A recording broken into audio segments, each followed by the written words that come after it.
So I just thought I'd bring you a quick update video on the planting and where I'm at this first week in October.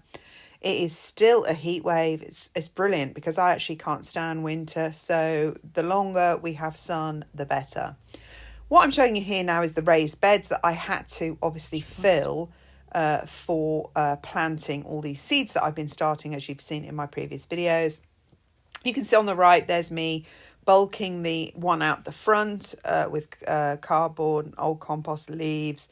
And then this is the one inside, which I did first, which I bulked up the same with cardboard, garden waste, etc. Nothing with any disease. And then I put some topsoil and some compost on top. I did end up having to buy compost because I used so much compost, and these raised beds were had so much more volume than I imagined, that I just didn't have enough of my own. So I did splash out, and as you can see, it's really beautiful compost. So that was really beautiful. I couldn't wait to start planting that up. And then I had to then turn my attention to the one at the front, which is probably twice, if not three times as big as this one. So again, the same process out the front. I put the cardboard, grass clippings, in fact, the last mow, hopefully it's the last mow of the season, and then some topsoil. And then before I added any more, I threw in some daffodils just so that I can have some early spring flower. My kitchen overlooks this area of the garden, so it's going to be really nice to have some daffodils, I thought. So I chucked those in, raked those around so that they're not like regimented in rows or anything like that. And then after I raked those in, I didn't care which way up they were or anything. I know from experience they just will grow. They'll find a way up through the soil. And then, as with the previous bed, the indoor bed, I again added the more topsoil and then more of this compost. And I'm not too concerned that it doesn't reach the top. I know it will sink down further, but I've got, years and years to sort of build this up and perfect it. I just need enough soil for the plants to grow, and there is definitely enough soil for the plants to grow, and it looks really beautiful now. So back inside the greenhouse here, we can look at some of the plants I planted in my previous video, and in a week, I planted them on the 1st of October. It's the 7th of October as I'm editing this video. The snapdragons are coming up, the phlox bride are coming up, and the gypsophilia are coming up. And the only thing that isn't coming up yet is my Verbascum Southern Charm. And these were the sweet peas that I bought to go with the phlox and the, what was the other one? Phlox and the apple blossom snapdragons. Yes, that's right. I thought they would look nice together. So I'm going to do the sweet peas next, and in preparation, and I'll show you, I'll do a video on how I do them. And in preparation for that, I put this little teepee up, and I've got to continue, and I'll show you how I did it all. I've got to just string this up, make it more solid. So I wanted to put that up before I planted, because I always have sweet peas at this part of my garden.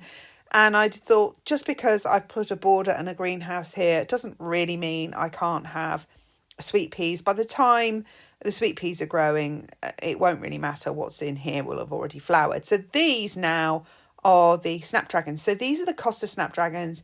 I don't know if my magenta snapdragons are Costa. I can't remember the variety, but the pink ones that I've planted to the left of the trough are Costa, and they're going to overwinter in this tunnel and hopefully give me some early flowering blooms. And I will do actually a more in-depth, though not long, but a more in-depth video just on the snapdragons. So do please subscribe to the channel, because I do have lots more to come. I have my greenhouse, my sweet pea planting, and yes, I plant my sweet peas like now, I mean really soon, with cloches, and then I just leave them, and they always do really well. Now, in the planter at the front, I have planted up already my Verbascums, and they grow very tall and spiry.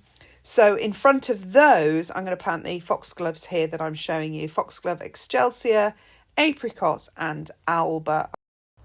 So here you can see I've planted the Verbascum along the back. They're tall, airy spires, so I'm not concerned that they're going to block the snapdragons planted behind them in the planter behind. And then I have obviously had to put this chicken wire over because of cats, dogs, etc. But in front of that is going to go the foxgloves, which are shorter. And then if I have room, the rest of the snapdragons. And that's a lot of planting to do because I also have big structural changes that I'm making to the garden. And I am just taking it one step at a time. I'm just planting out these plants, the snapdragons and the foxgloves, as and when I've got an hour or two to concentrate on that. Then I've got this border to do here, which I've completely taken all the plants away, my plant theatre. I'm going to rearrange that. And structurally, I've got the sweet peas, I've got all the sweet pea planters I'm going to bring it all to you. And then I've got to put in the new borders out the back down there and take the pergola down. And so that's why I just wanted to bring you this video, because it's been really hard to sort of get all this done and kind of try and film it in a methodical manner. So I just really wanted to get this done. I still haven't quite finished the greenhouse because I've still got the doors to put on and the back window. But obviously I will do that once I've got that all done, because it's still so mild. I haven't felt the sort of urgency to do that compared to other jobs that I've been doing instead. I'm absolutely delighted with how it's coming on. I hope you can sort of see how you can apply some of the things I'm doing to your garden. And if you do find it helpful, of course, please subscribe and click the notification and all that jazz to make it all worthwhile, me bringing you this content. And of course, comment as well. Let's, if you've got any questions or start a conversation or you've got any tips for me, let me know in the comments. Anyway, once again, thanks for watching, and I'll see you again in my next video. Bye.